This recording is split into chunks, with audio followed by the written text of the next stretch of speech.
बच्चों, इस वीडियो में हम लोग बोर के परमाणु मॉडल और बोर के परमाणु मॉडल पर आधारित कुछ व्यंजकों के निगमन का अध्ययन करेंगे।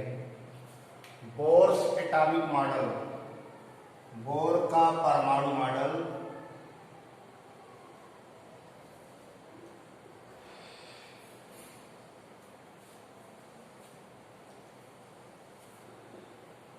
तो रदरफोर्ड द्वारा जो मॉडल प्रस्तुत किया गया था उस पर जो दोष लगाए गए, उन दोषों का निराकरण नील्स बोर ने प्लैंक के क्वांटम सिद्धांत के आधार पर किया और इन्होंने अपना मॉडल प्रस्तुत किया जिसे नील्स बोर का परमाणु मॉडल कहते हैं। नील्स बोर के मॉडल के अनुसार परमाणु के दो भाग हैं।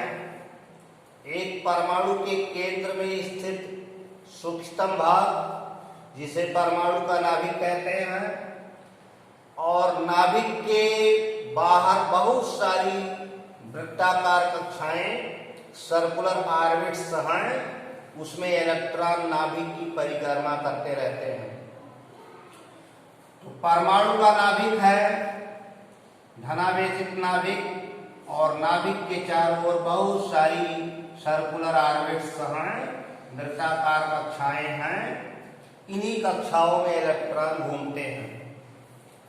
नाभिक के चारों ओर बहुत सर्कुलर ऑर्बिट्स हैं, किंतु इलेक्ट्रॉन सब में चक्कर नहीं लगाते।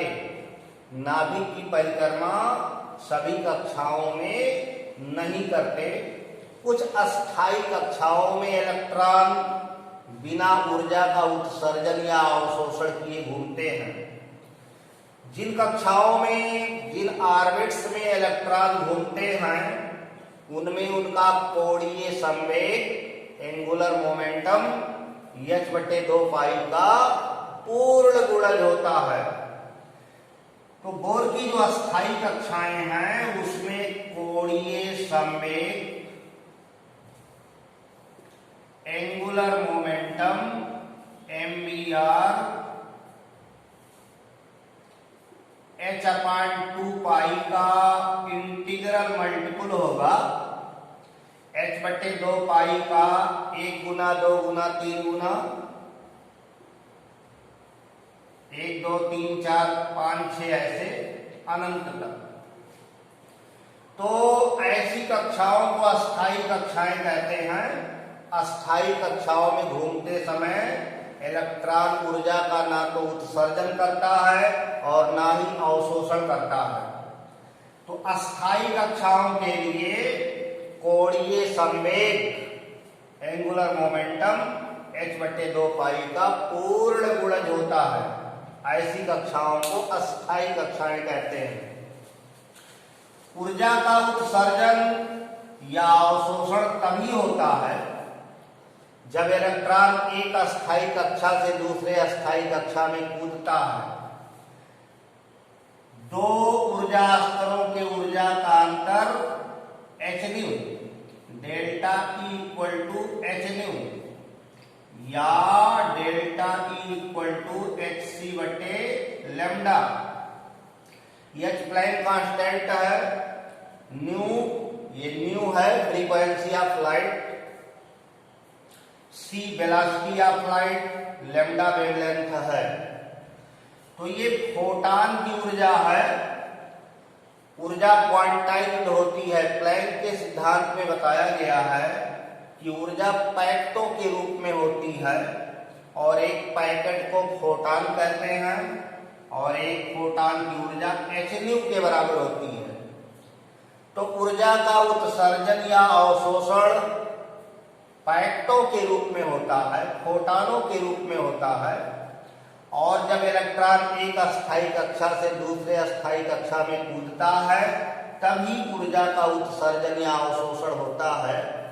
अस्थायी कक्षाओं में घूमते समय इलेक्ट्रॉन ऊर्जा का उत्सर्जन या अवशोषण नहीं करता है। तो इस तरह नील्स बोर ने रदरफोर्ड के मॉडल पर लगाए गए दोषों को दूर मजबूत करने का प्रयास किया। नील्स बोर के जो अस्थाई ऑर्बिट्स हैं, जो स्टेबल ऑर्बिट्स हैं, वो कोस के नाम से KLMN कहलाते हैं। KLMN ये कोस हैं, ऑर्बिट हैं।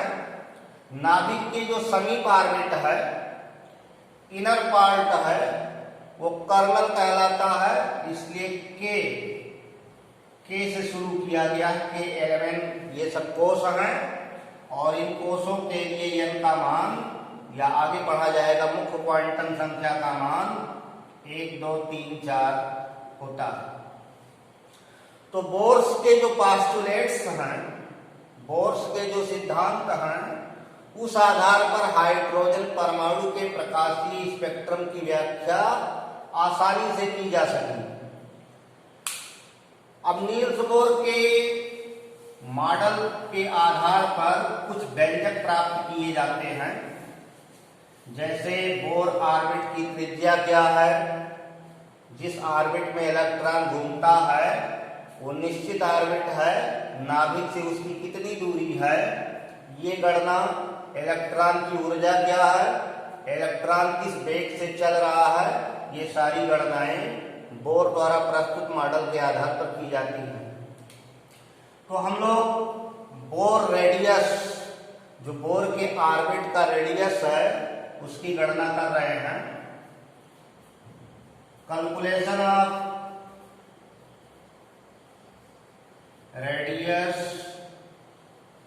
Of bourse orbit. बोर के ऑर्बिट की त्रिज्या की गणना। एक सर्कुलर पाथ बनाया जाए जिसमें इलेक्ट्रॉन मूव कर रहा है और ये न्यूक्लियस है। न्यूक्लियस में Z प्रोटॉन है और एक प्रोटॉन का चार्ज E है, तो प्रोटॉनिक चार्ज Ze हो गया, सिंगल इलेक्ट्रॉन का चार्ज E हो गया और ये दूरी R है, रेडियस R है। नाभिक से R दूरी पर इलेक्ट्रॉन सर्कुलर पाथ में मोशन कर रहा है। अब सर्कुलर पाथ में मोशन कर रहा है, इलेक्ट्रॉन नेगेटिव चार्ज है, प्रोटॉन पॉजिटिव चार्ज है, तो दोनों के बीच आकर्षण बल लगेंगे। तो इलेक्ट्रॉन और प्रोटॉन के बीच लगने वाला आकर्षण बल कूलम्बिक फोर्स ऑफ अट्रैक्शन है। इलेक्ट्रॉन और नाभिक, न्यूक्लियस के मध्य कार्यकारी आकर्षण बल, जो अट्रैक्शन फोर्स लग रहा है, कूलम्बिक फोर्स ऑफ अट्रैक्शन, दोनों अपोजिट चार्जेज हैं, दो विपरीत आवेश हैं, दोनों के मध्य लगने वाला आकर्षण बल आवेशों के गुणनफल के समानुपाती और बीच के दूरी के वर्ग के व्युत्क्रमानुपाती होता है। तो Ze चार्ज ये न्यूक्लियस का हो गया और इलेक्ट्रॉन का चार्ज E हो गया और कांस्टेंट K, तो K × Ze²/r²। ये कूलम्बिक फोर्स ऑफ अट्रैक्शन है, कूलाम का आकर्षण बल है, जो दो आवेशों के मध्य लग रहा है, दो विपरीत आवेशों के मध्य कार्य कर रहा है। इलेक्ट्रॉन सर्कुलर पाथ पर मोशन कर रहा है, तो नाभिक से या सेंटर से बाहर की तरफ उस पर जो बल लगेगा, जो इस बल को संतुलित किए रहता है, आवश्यक अभिकेंद्र बल, अभिकेंद्र बल जो होगा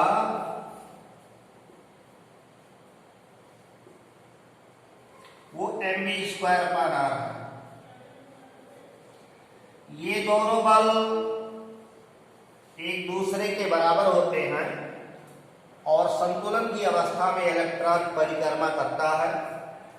लगने वाला बल, इलेक्ट्रॉन पर जो बल लगता है वो परपेंडिकुलर लगता है, इसलिए इलेक्ट्रॉन एक निश्चित वेग से अपने ऑर्बिट में घूमता रहता है। तो इन दोनों बलों को बराबर कर दिया जाए।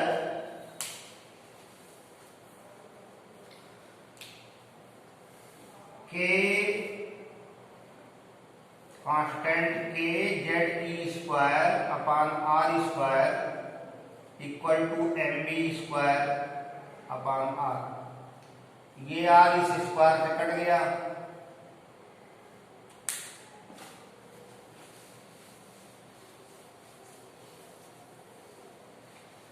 तो बी स्क्वायर बराबर यहां से निकाल लीजिए, या वी स्क्वायर इक्वल टू निकालना है तो K Z E square divided by ये रेडियस और ये मास।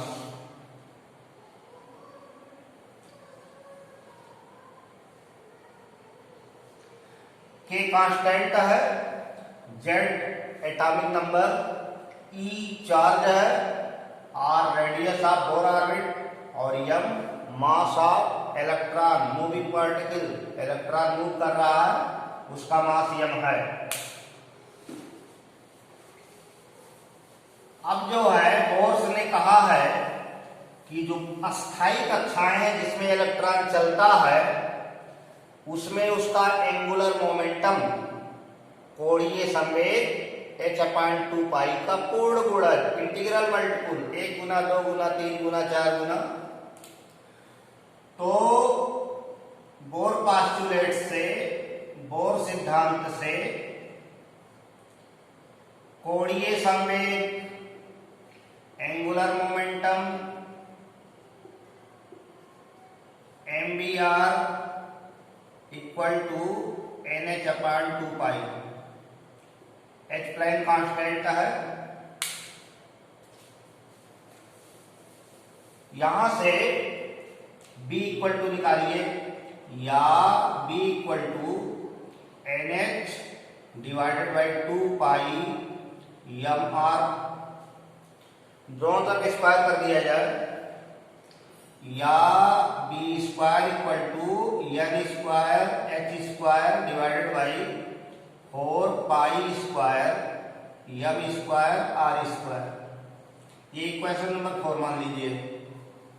अब ये बी स्क्वायर, ये बी स्क्वायर दोनों एक ही हैं, तो दोनों को बराबर कर दिया जाए। समीकरण 3 और 4 से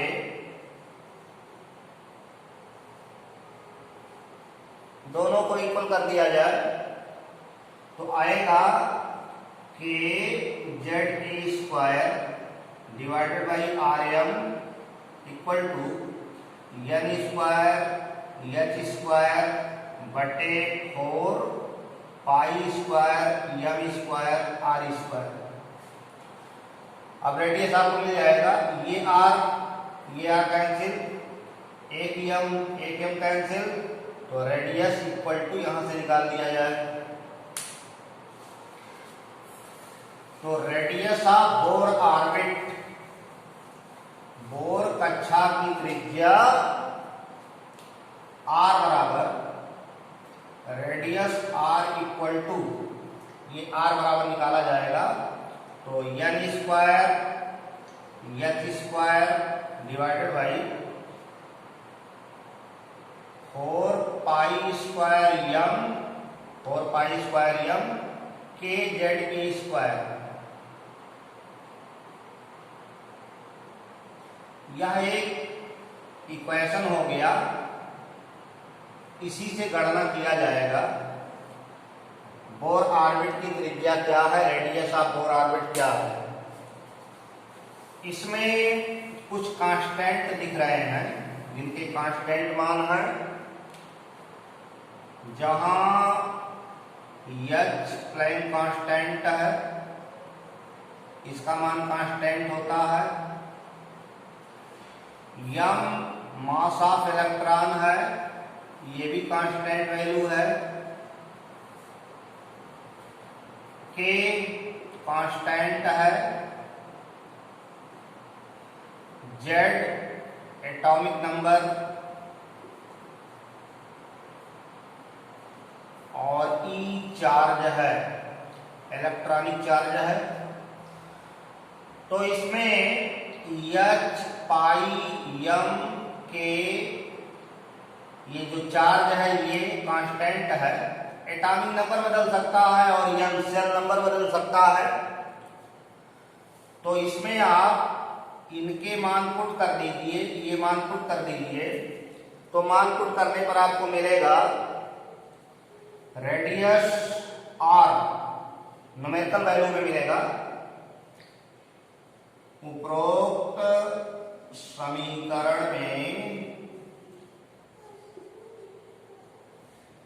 Planck constant H, mass of electron m, constant K और चार्ज E। तो H m K E और पाई का मान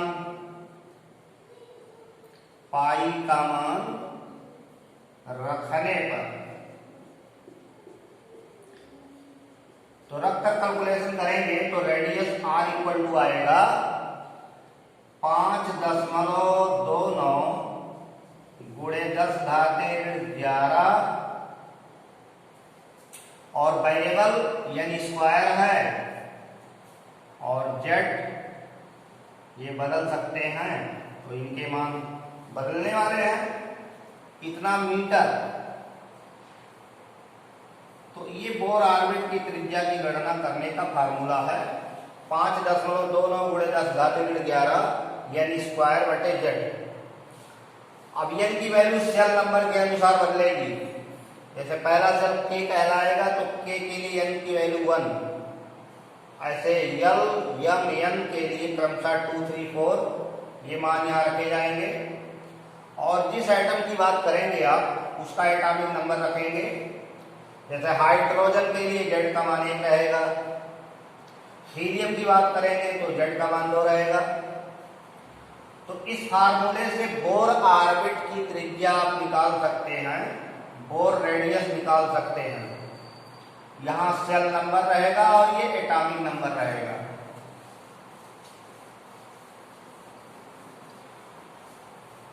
तो ये व्यंजक उपयोग किया जा सकता है रेडियस ज्ञात करने के लिए। अब दूसरा व्यंजक है इलेक्ट्रॉन की वेलोसिटी निकाली जाए। इलेक्ट्रॉन किस निश्चित वेग से गतिमान है, चल सकता है, उसकी गणना करेंगे। Calculation of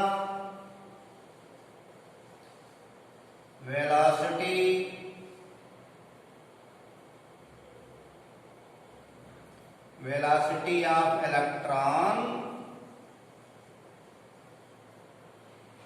in Bohr orbit.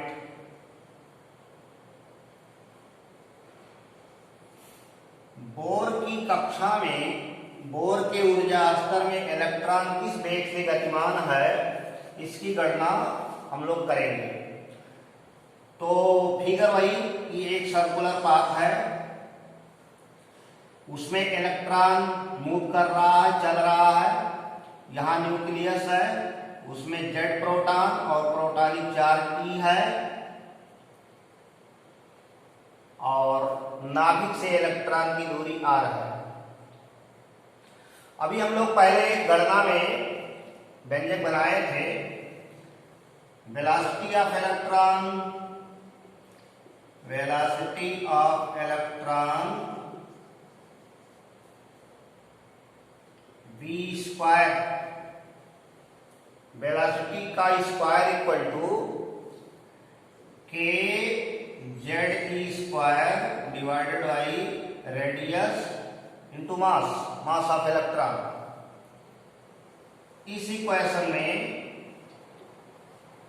R की वैल्यू रख दी जाए जो अभी निकाली गई थी। उपरोक्त समीकरण में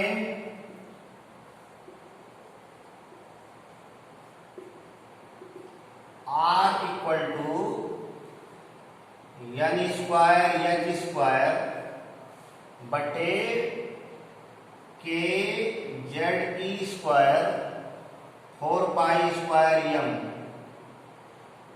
रखने पर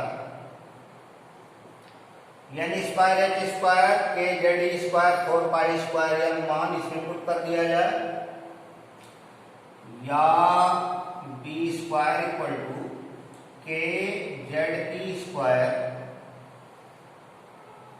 आर की वैल्यू ये है तो आर की जगह पर रखा जाएगा L square H square, M यहाँ हाई है और ये पूरा ऊपर चला जाएगा K Z T square 4 pi square M, ये नीचे वाला ऊपर चला गया, ये नीचे है। अब यम यम कैंसिल हो गया, ये के 2 बार है, जेड 2 बार है, ई स्क्वायर है, 4 पाई स्क्वायर है, तो वेलोसिटी निकाल दीजिए, या वेलोसिटी ये स्क्वायर है तो इसका वर्गमूल निकाल दिया जाए, तो ये 2 बार है तो 1 के आ जाएगा, जेड 2 बार है तो 1 जेड आ जाएगा, ई स्क्वायर तो 1 टी स्क्वायर आ जाएगा, और 4 पाई स्क्वायर है तो 2 पाई आ जाएगी और बटे NH आ जाएगा। तो इस तरह से वेलोसिटी का जो व्यंजक प्राप्त होगा 2 पाई के जेड टी स्क्वायर बटे NH, ये वेलोसिटी का व्यंजक हो गया 2 पाई के जेड टी स्क्वायर बटे NH या के जेड स्क्वायर 2 पाई बटे NH। अब इसमें देखिए जेड और एन ये वेरिएबल हैं, जेड एटॉमिक नंबर है परमाणु के अनुसार बदलेगा और एन सेल नंबर है, किस सेल में आप ज्ञात कर रहे हो कि इलेक्ट्रॉन की वेलोसिटी कितनी है, तो वेरिएबल जेड और एन हुए, ये दो बदलेंगे, के कांस्टेंट है, इलेक्ट्रॉनिक चार्ज कांस्टेंट, पाई की वैल्यू कांस्टेंट, एच की वैल्यू कांस्टेंट। तो इस तरह से इनका मान पुट कर दिया जाए तो हमको कांस्टेंट वैल्यू मिल जाएगी।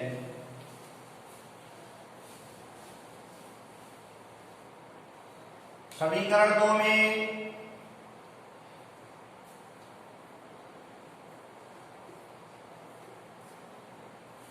के ई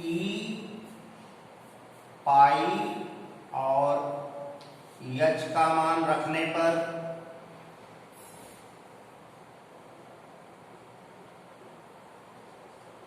तो इसका मान रखिएगा तो सीधा व्यंजक आपको मिलेगा velocity of electron equal to 2.188 गुणे 10⁻6 और यहाँ जेड रहेगा जेड बटे एन मीटर प्रति सेकंड।